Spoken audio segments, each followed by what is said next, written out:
Eso es un lazo. Estamos amarrados con eso. Nos amarramos con nuestras deudas. Y eso es lo que la palabra de Dios nos dice. Caen en tentación y lazo.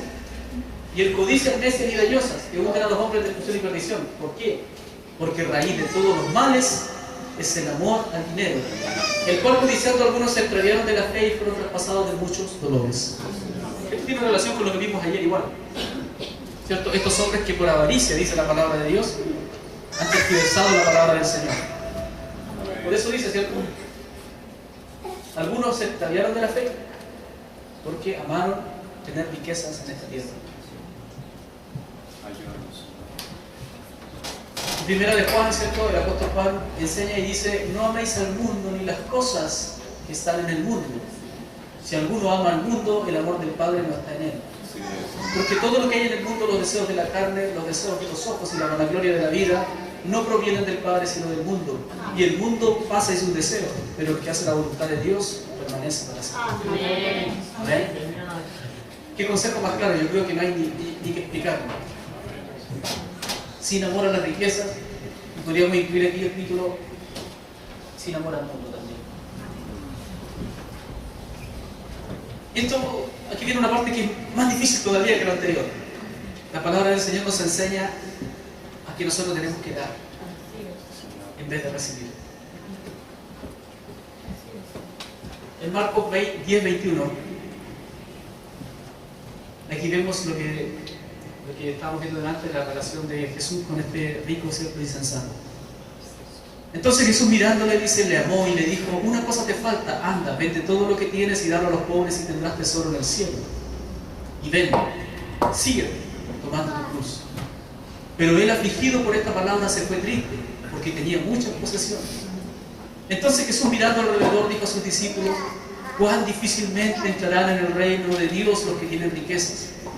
Los discípulos se asombraron de sus palabras, pero Jesús respondiendo volvió a decirles: hijos, cuán difícil es entrar en el reino de Dios a los que confían en las riquezas. Más fácil es pasar un camello por el ojo de una aguja que entrar un rico en el reino de Dios. Aquí hay algo que Jesús le ofreció a este hombre. Le dijo: vende todo lo que tienes, dalo a los pobres y tendrás tesoro en el cielo. Hermano, le hizo una tremenda oferta. Pero el problema es que el rico no tenía la fe suficiente para creer esto. Porque las riquezas que tenemos acá nosotros las vemos y están ahí. La casa que la tengo ahí, el auto lo tengo ahí, ¿cierto? Las cosas que compré para el mes las tengo allí, ahí están. Pero las cosas que Dios me ofrece no las creo. Necesito fe para poder creerle. Y además le dice: ven, sígueme tomando tu cruz. O sea, Jesús le dijo: ven, sígueme. Pero no solamente le dijo eso, ¿cierto? Nuestro Señor siempre fue muy honesto y sincero, le dijo: tomando tu cruz. Y este camino va a ser difícil, le dijo. Y el joven rico no estaba de acuerdo. Miren, ¿sabe por qué?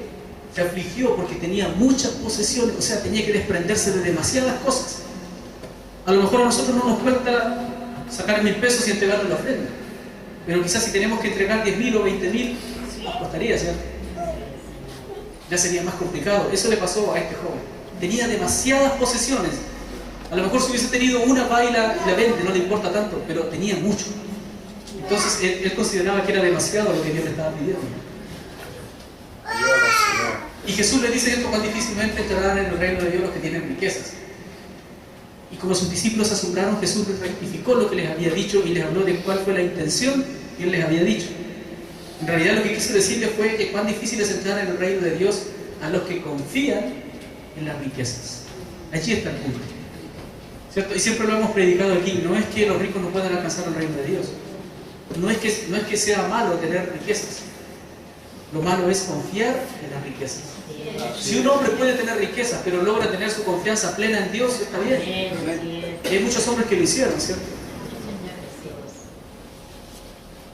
Es más fácil pasar un camello por el ojo de una aguja que entrar a un rico en el reino de Dios.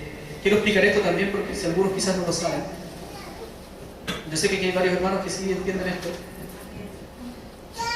Pero no está hablando de manera literal de una aguja con estas que se cosen, sino las entradas que habían en el muro en Jerusalén se llamaban como agujas, porque los muros se cerraban, las puertas se cerraban para que no entren ladrones, pero quedaban pequeños espacios donde sí podían entrar gente todavía. Y por allí trataban de pasar sus camellos los que llegaban tarde. Y era un trabajo titánico, era muy difícil lograr pasar. Pero a eso se refiere.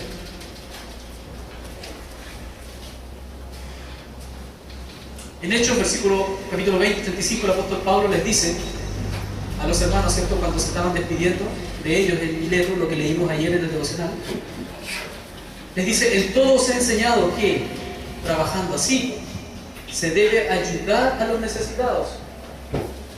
Y recordar las palabras del Señor Jesús, que dijo: más bienaventurado es dar que recibir. O sea, tenemos un mandamiento directo de que nosotros tenemos que ser dadivosos.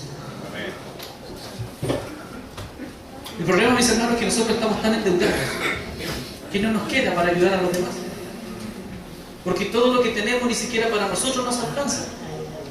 Porque gastamos toda nuestra plata, en lo que veíamos al principio de la diapositiva, ¿cierto? Gastamos todo. Entonces, ¿qué es lo que nos queda para ayudar? ¿De dónde saco para darle a mi hermano que tiene necesidad? No me alcanza, no tengo. El Señor nos ayude.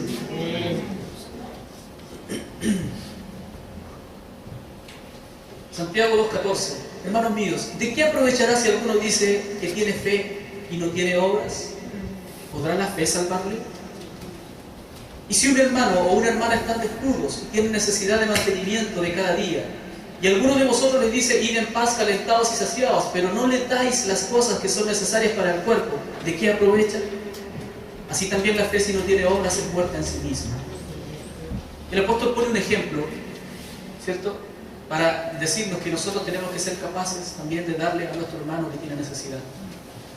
Amén. Amén. Sí, el apóstol Pablo enseña algunas cosas, algunos detalles, por ejemplo, dentro de la iglesia. Habla del caso de las mujeres que quedan viudas, por ejemplo. Dice que si es joven, mejor es que se case. ¿Cierto? Dice que las viudas, ¿cierto?, que tienen mayor edad, si tienen hijos o hijas, ellos tienen que hacerse responsables de ellas. Pero dice que si esas mujeres están solas, entonces la iglesia debe hacerse responsable de ellas. Lo que el apóstol Pablo trata de evitar también son los abusos en la iglesia. O sea, aquí no se puede abusar. Un hermano que está en necesidad no puede abusar de sus hermanos. De tiempo en tiempo a veces salen reportajes donde se ve, por ejemplo, a esta gente que pide dinero en la calle. Algunos de ellos derechamente abusan, porque a veces obtienen sueldos mayores que la misma gente que les da a ellos, solamente pidiendo. Eso es un abuso, ¿cierto? Y el apóstol Pablo tampoco está de acuerdo con que se produzcan abusos en la iglesia. Pero lo que sí tenemos que hacer nosotros y tener claro es que la Biblia nos enseña que tenemos que dar en vez de recibir. Lo dijo Jesús. Amén. Que más bienaventurado es dar que recibir. Amén. En Isaías 58, cuando habla del verdadero ayuno, dice que no nos sirve de nada, ¿cierto? Dios nos pretende que nosotros nos encurvemos como juncos, dice, y hagamos tremendos sacrificios si no somos capaces de demostrar con hechos lo que Él quiere. Por eso dice que el verdadero ayuno, ¿acaso no es que partas tu pan con el hambriento y a los pobres errantes albergues en casa? Que cuando veas al desnudo lo cubras y no te escondas de tu hermano. Ese es el verdadero ayuno, eso dice Isaías 58. Porque estos israelitas, ¿saben lo que hacían? Ayunaban, celebraban ayunos en un mes, en otro, hacían muchas actividades, pero no eran capaces de amar a su hermano. Y cuando dice esto, mire, y no te escondas de tu hermano. Hermanos, esto es algo que pasa. Sí, sí. Yo viene mi hermano, no voy a hacer iglesia, me voy a ir por acá. ¿Por qué? ¿Cómo puede ser que si somos hermanos nos andamos discutiendo? Yo si veo a mi hermano de sangre por allá, voy a ir corriendo donde está para poder saludarlo. ¿Cierto? Y si hace tiempo que no lo veo, con mayor razón, pero no me voy a esconder de mi hermano. ¿Cuántos a lo mejor algunos dicen: viene el pastor o viene el hermano, dile que no estoy, anda a decirle que no estoy? Imagínense, ¿acaso eso no es esconderse del hermano? O si un hermano tiene necesidad y nosotros no hacemos lo que no sabemos. No, yo no tengo idea, prefiero no saber. Prefiero no enterarme del problema que tiene mi hermano. Porque si nos enteramos tenemos que ayudarle. Y nosotros no queremos ayudarle, queremos todo para nosotros. Ayúdanos, Señor. El Señor nos ayude. Amén. Y si dieres tu pan al hambriento y saciares el alma afligida, en las tinieblas nacerá tu luz y tu oscuridad será como el mediodía. ¿Se da cuenta? Si queremos bendición de Dios, hermanos, obedezcamos a la palabra del Señor.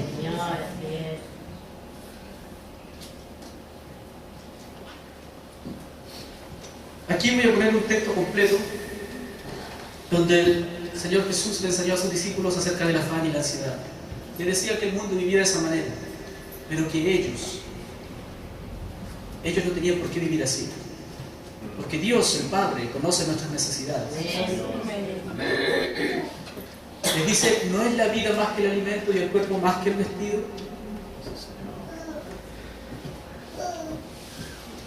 ¿Cuántos hay, mis hermanos, que a lo mejor pueden tener muchas cosas, a lo mejor pueden comprarse ropa muy cara, pueden tener las mejores cosas, pero ¿qué sacan de tener todo eso si les falta un brazo? El cuerpo es más que el vestido. Dios nos tiene sanos, nos tiene completos. ¿Acaso no es eso más importante? Con respecto a la vida, dice que la vida es más que el alimento. ¿Qué sacamos de tener mucho alimento si nos estamos muriendo? ¿Nos sirve de algo? No sirve de nada, hermanos, y por eso que todo eso es vanidad. Pero lo que Dios nos da, ¿cierto? Es eso. Nos da la vida. Nos da el cuerpo. Mirad las aves del cielo que no siembran, ni ciegan, ni recogen en graneros, y vuestro Padre Celestial las alimenta. ¿No valéis vosotros mucho más que ellas? Si dice que aún los cabellos de nuestra cabeza están contados, imagínense. Él conoce todo de nosotros. ¿Acaso Él no sabe que padecemos a veces alguna necesidad? Sí lo sabe. Es que lo que pasa es que al cristiano le cuesta entender que tiene que vivir en la voluntad de Dios, que si Dios quiere le da, si Él quiere no le da, y le cuesta aceptar la voluntad de Dios. Pero ¿sabe por qué? Porque a veces no estamos seguros de ser buenos cristianos. Ese es el punto. Porque si nosotros estuviésemos seguros de que somos buenos cristianos y que estamos viviendo como Dios nos ordena, entonces estamos seguros que todo lo que nos pasa es porque es voluntad de Él. Pero mientras nosotros tengamos dudas con respecto a nuestra situación delante de Dios, claro, no sabemos si las cosas que nos están pasando son de Dios o no son de Dios. Mire lo que dice aquí, lo de subrayé. Aquí le dice que no se preocupe qué comeremos, o qué beberemos, o qué vestiremos. Porque los gentiles buscan todas estas cosas. Sí, Señor. O sea, el mundo. Y aquí volvemos a lo mismo. La iglesia está viviendo igual que el mundo. Ese es el problema. La iglesia no tiene una diferenciación con respecto al mundo. Hacemos las mismas cosas que ellos. Nos pasamos metidos en las tiendas comprando igual que ellos. Nos pasamos metidos en el supermercado para hacer una comida especial el fin de semana. O sea, hacemos lo mismo que el mundo. Pero vuestro Padre Celestial sabe que tenéis necesidad de todas estas cosas. Va a buscar primeramente el reino de Dios y su justicia, y todas estas cosas os serán añadidas. Así que no os afanéis por el día de mañana, porque el día de mañana traerá su afán. Basta a cada día su propio mal. Esa es la alabanza que cantamos ayer cuando dice, ¿cierto?, un día a la vez. A lo mejor algunos hermanos no lo entienden, pero está hablando de eso. Amén. Le dice, es la petición que nosotros le hacemos a Dios, de que Él nos ayude a vivir cada día, día por día. No vivir pensando en el futuro. Por eso le dice, ayer ya pasó, o sea, ya se fue el día de ayer. El día de mañana quizás no viene. Ayúdame a vivir hoy. Y así es como debiéramos vivir los cristianos. A vivir hoy. Vivir el día a día delante de Dios. Confiando en Él, por supuesto. Amén. Y por último, Timoteo dice, así que teniendo sustento y abrigo, estemos contentos con Él. Amén. Otro punto, sin hacer riquezas en el mundo. Miren lo que dice Jesús en Mateo 6:19. No hagáis tesoros en la tierra. Esto no es una sugerencia, hermanos, esto es una orden de Jesús. No hagáis tesoros en la tierra donde la polilla y el orín corrompen y donde los ladrones minan y hurtan. Sino haceos tesoros en el cielo, donde ni la polilla ni el orín corrompen y donde ladrones no minan ni hurtan. Porque donde esté vuestro tesoro, allí estará vuestro corazón. Esta es la razón. Bendito Dios. Esta es la razón, mis hermanos, de por qué Jesús nos dice que no hagamos tesoros aquí. Amén. Lo que yo les decía antes, si me compro un auto de 14 millones de pesos, allí va a estar mi corazón. ¿Cierto? Si me compro una casa de 60, 70, 80 millones de pesos, allí va a estar mi corazón. Que no se me queme. Voy a partir corriendo a comprar un seguro, ¿cierto?, contra incendio. Porque tengo 80 millones de pesos ahí. Dios. Si me compro un auto de 14 millones de pesos, lo primero que voy a hacer va a ser ir a una aseguradora y comprar un seguro. ¿Se da cuenta? Por eso que Jesús nos aconseja que no hagamos tesoros aquí, porque si no nuestro corazón va a estar aquí, va a estar en esas cosas. Y lo que Dios quiere es que nuestro corazón esté en el cielo. Por eso nos dice que aquí hagamos tesoros. Mire, Isaías 5:8 dice: hay de los que juntan casa a casa y añaden heredad a heredad, hasta ocuparlo todo. ¿Habitaréis vosotros solos en medio de la tierra? Sí, Señor. O sea, dice: hay de los que se afanan en comprar una y otra propiedad, una y otra, y quieren tener todo para ellos. Eso es lo que está diciendo. Por eso dice: añaden heredad a heredad, hasta ocuparlo todo. Y por eso la pregunta dice: ¿habitaréis vosotros solos en medio de la tierra? O sea, ¿no le van a dejar espacio a los demás? ¿Quieres que todo sea tuyo? ¿Y que todos los demás te paguen para poder ocupar eso? Bendito Eso Dios. está penado por Dios. Amén. Eso no es una conducta de un cristiano. Amén. Eso es para los masones, ¿cierto? Eso es para la grande gente, la gente que viven con afanes aquí en la tierra, pero no para nosotros. Sí es. Amén. Así que, hermanos, si usted se compró su casa, se queda ahí y no compre otra. No necesita comprar otra. Con lo que tiene, con lo que Dios le dio, eso es suficiente. Amén. Amén. En Juan 15:18 dice: si el mundo os aborrece, sabed que a mí me ha aborrecido antes que a vosotros. Si fuerais del mundo, el mundo amaría lo suyo. Pero porque no sois del mundo, antes yo os elegí del mundo, por eso el mundo os aborrece. Este versículo lo puse para decir que nosotros no tenemos por qué actuar como el mundo. Es para ellos, pero no es para nosotros. Porque nosotros, dice el apóstol, no somos de este mundo. Amén. Gloria a Dios. Sí, Señor. Aquí, mis hermanos, una reflexión de Job. Job fue un hombre que tuvo mucha riqueza. Amén. Dios le quitó sus riquezas y después que lo restauró, le dio el doble. Le dio mucho más de lo que tenía antes. Pero mire cómo pensaba Job. Por eso Job era capaz de tener riquezas. Dice que Job era un hombre justo. Era un hombre muy rico, pero era justo. Si puse en el oro mi esperanza y dije al oro, mi confianza eres tú. Si me alegré de que mis riquezas se multiplicasen y de que mi mano hallase mucho. Si he mirado al sol cuando resplandecía o a la luna cuando iba hermosa, y mi corazón se engañó en secreto y mi boca besó mi mano, esto también sería maldad. Sería maldad juzgada, porque habría negado al Dios soberano. Amén. Gloria O a sea, cada vez Dios. que nosotros, mis hermanos, ponemos nuestra confianza, como nos decía ayer el mensaje que entregó el pastor Fabián, ¿cierto? Anoche, ¿cuántos se acuerdan del mensaje? Amén. ¿Y cuántas veces nosotros confiamos en nuestro trabajo? ¿Cuántas veces confiamos en que a fin de mes vamos a tener un sueldo? Aleluya. Sí, ¿Se Señor. acuerdan de eso? A mí eso me marcó harto. Bendito Dios. Amén. Y aquí está diciendo Job lo mismo. Si puse en el oro mi esperanza y dije mi confianza eres tú. Si mi boca besó mi mano. O sea, queriendo decir, si yo sentí orgullo de mí mismo. Así es. Esto también sería maldad juzgada porque habría negado a Dios soberano. Cada vez que confiamos en estas cosas, Amén. estamos negando a Dios. Amén, Señor. Eso es lo que está pasando. Amén. Ayúdanos, Señor Jesús.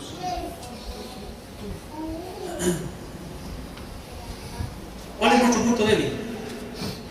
Alabado Dios.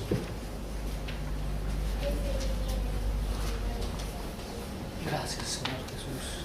Justamente esto. Nuestras necesidades. Y por supuesto nuestra necesidad pecaminosa. Nuestra naturaleza pecaminosa. La naturaleza del hombre.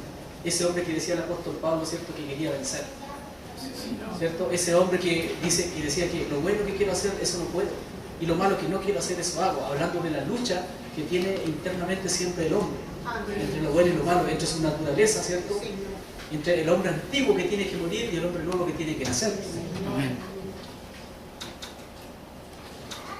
Y quiero hablar un poco aquí del ejemplo de Jesús. No sé si alguien me puede decir ahora, porque yo no alcanzo. No entiendo. Cuarto Romanos, ok. El ejemplo de Jesús. Vamos a verlo rápidamente. Aquí estoy hablando de la tentación, ¿cierto? La tentación de Jesús. Amén. Cuando el enemigo quiso tentarlo, el diablo, dice que fue llevado por el Espíritu al desierto, ¿cierto? Ayunó 40 días, 40 noches. Y entonces vino el tentador para tentarlo. Y lo primero que le dice: si eres hijo de Dios, di que estas piedras se conviertan en pan. ¿Por qué?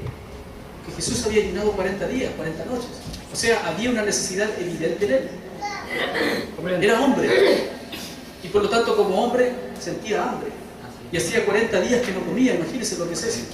Y el diablo, ¿qué es lo que le ofrece? Lo que necesitas. Eso te ofrezco. O sea, la necesidad que tienes ahora inmediata, eso te ofrezco. Eso fue lo que intentó hacer Satanás con él. Amén. Entonces, lo primero que ocupó fue justamente esto, la necesidad física. Para ofrecerle cosas, para decirle, mira, esto es lo que necesitas. Es lo que a nosotros nos pasa y este es nuestro punto débil. En segundo lugar, dice que lo llevó, ¿cierto?, al templo. Lo puso en la parte más alta del templo. Sí, Señor. Y le dice, si eres hijo de Dios. O sea, a ver, a veces pienso que nosotros como cristianos hubiésemos actuado tan distinto a nuestro maestro. Así es, Señor. Por supuesto que soy hijo de Dios. Y más encima no solo le dice eso, sino que lo lleva, no de casualidad, lo lleva al templo. Para que sus ojos vean, ¿cierto?, el templo. Amén. Y le dice, si eres hijo de Dios, ¿cierto?, tírate. Porque está escrito que va a mandar a sus ángeles para que te protejan y tu pie no tropiece en piedra. Por eso hablo de el ego y la mala aplicación de la palabra y la visión. La mala aplicación de la palabra porque quiso usar la palabra, ¿cierto?, para poder tentar al maestro. ¿Y qué es lo que le dijo Jesús? Escrito está, Satanás, no tentarás a tu Dios. Amén. ¿Sabe por qué? Cuando nosotros cometemos acciones que Dios no nos ha mandado a hacer, le estamos tentando. Amén. Cuando yo digo, veo agua y digo, voy a pisar esta agua y no me voy a hundir, Dios no me ha dicho que lo haga. Dice que el apóstol Pedro lo pudo hacer porque Jesús estaba ahí con él. Amén. Jesús hizo un milagro maravilloso en aquel lugar, ¿cierto?, en aquel momento, pero no nos mandó a nosotros a hacerlo. Si yo reúno gente y le digo, mire, ¿sabe qué? Yo voy a caminar por aquí porque yo tengo fe y yo no me voy a hundir. ¿Sabe lo que estoy haciendo? Estoy tentando a Dios. Amén. Le estoy diciendo a Dios que haga algo que Él no me ha mandado a hacer. Eso es lo que le está diciendo Jesús. Le dice, no tentarás al Señor tu Dios. O sea, yo no puedo llegar y tirarme de un piso abajo porque está escrito que Él me va a proteger y mi pie no va a tropezar en piedra. Amén. Eso es tentar a Dios, ¿entiendes? Pero lo llevó, no de gusto le dice, si eres hijo de Dios. Está tratando de realzarle el ego a Jesús. Amén. Le dice, le habla de la palabra, ¿cierto?, y la aplica de mala manera. Y además de eso, la visión, porque lo lleva allí al templo, donde él pueda ver y pueda sentirse más fuerte aún si estoy en el templo de Dios. O sea, estoy aquí puedo hacerlo, ¿cierto? Amén. Y en tercer punto, la vanagloria terrenal, porque le ofrece y le dice, lo lleva a un monte muy alto y le dice, mira, y le muestra todas las riquezas del mundo. Y le dice, todo esto te daré si pecado me adorares. Sí, Señor. O sea, le pide a Jesús, el Hijo de Dios, que lo adore a Él. Y le ofrece toda la vanagloria, toda la gloria del mundo. ¿Cierto? Y ahí es donde Jesús le dice, vete Satanás, porque escrito está, a tu Dios adorarás y solo a Él servirás. Amén. Pero bueno, este ejemplo de Jesús, mis hermanos, es lo mismo que nos ocurre a nosotros. Y el enemigo busca también a nosotros tentarnos de esta manera, con estas cosas. Amén. O sea, cuando hablamos del ego, estamos hablando justamente de lo que hablábamos delante, por ejemplo, del tema del estatus social, de querer adquirir cosas para yo ser mejor que mis vecinos, para verme al mismo estándar que ellos tienen. Si todos se compraron un todoterreno, entonces yo no puedo tener un auto, tengo que tener también un todoterreno para estar en el mismo nivel de ellos. ¿Te das cuenta? Eso es ego. Y nos lleva al consumismo. La mala aplicación de la palabra, porque aquí está un poco enlazado con lo que veíamos ayer en los estudios. Este famoso evangelio de la prosperidad, donde toman la palabra de Dios para decirte que Dios te quiere hacer exitoso, que tienes que ir y dominar las naciones, que tienes que tener esto, que tienes que tener lo otro, y te inducen a eso, a adquirir cosas, a comprar, a endeudar. Y la vanagloria terrenal, bueno, está más que claro, ¿cierto? De sentir que somos alguien aquí en la sociedad, cuando en realidad eso no tiene ningún sentido. En 1 Juan 2:16 el apóstol dice, porque todo lo que está en el mundo, ¿cierto?, los deseos de los ojos, que tiene mucho que ver con esto, con lo que le ofreció, ¿cierto? Los deseos de la carne, primero dice que es lo que le ofreció el diablo a Jesús. Su carne necesitaba alimentarse y fue lo que le ofreció, ¿cierto? Dice los deseos de la carne, los deseos de los ojos, o sea, lo que nosotros vemos. Por eso el diablo llevó a Jesús, ¿cierto?, al templo. Y la vanagloria de la vida, le dice, que es lo mismo que le ofreció el diablo a Jesús también. Amén. Dice que estas cosas provienen del mundo, pero el mundo pasa y sus deseos, dice. Amén. Pero el que hace la voluntad de Dios permanece para siempre. Amén, Señor. Gloria a Dios. Llegamos finalmente a las conclusiones.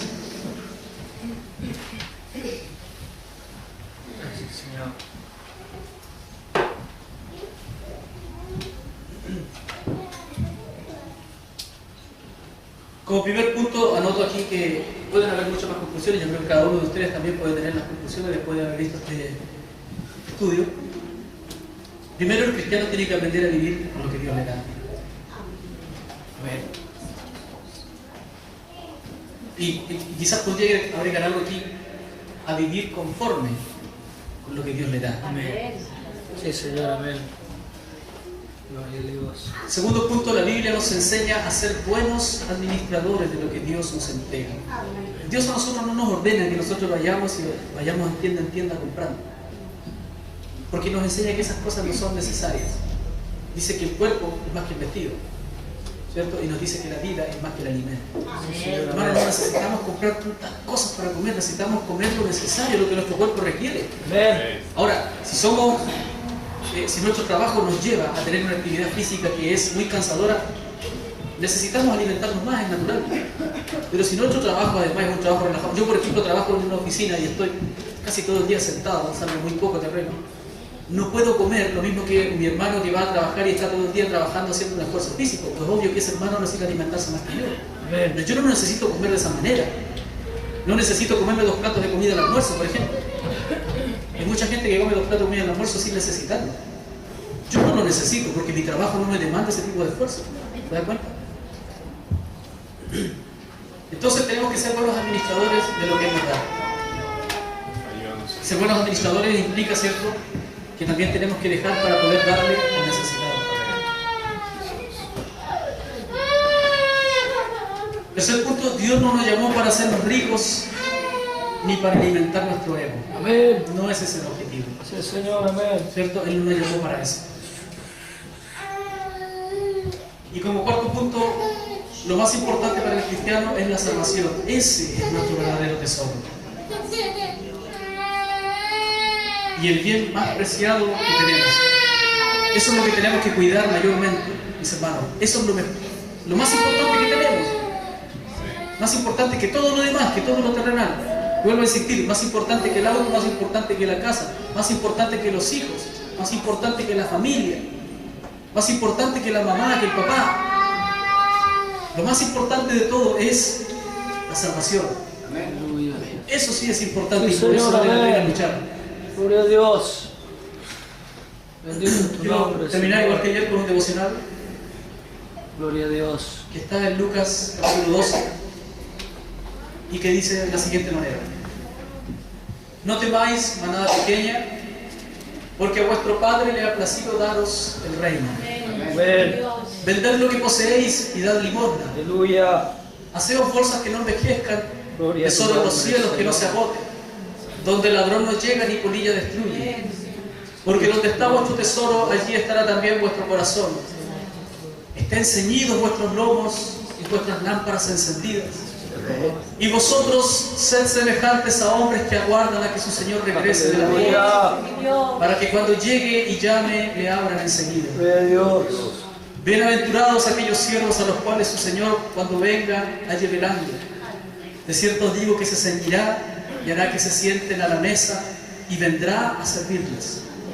Amén. Y aunque venga la segunda vigilia, y aunque venga a la tercera vigilia, si los hallare así, bienaventurados son aquellos siervos. Pero sabed esto, que si supiese el padre de familia a qué hora el ladrón había de venir, velaría ciertamente y no dejaría minar su casa. Gracias, Señor. Vosotros pues también estad preparados, porque a la hora que no penséis, el Hijo del Hombre vendrá. Amén. Amén. Ese es el estudio, mis hermanos. Amén. Y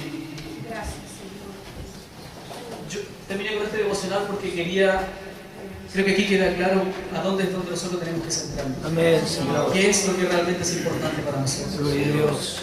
Que el Señor nos bendiga, nos bendiga mucho, y vamos a dejar espacio para consultas, o si algún hermano quiere a lo mejor entregar un testimonio al respecto o quisiera exponer algo, lo puede hacer. El Señor les bendiga.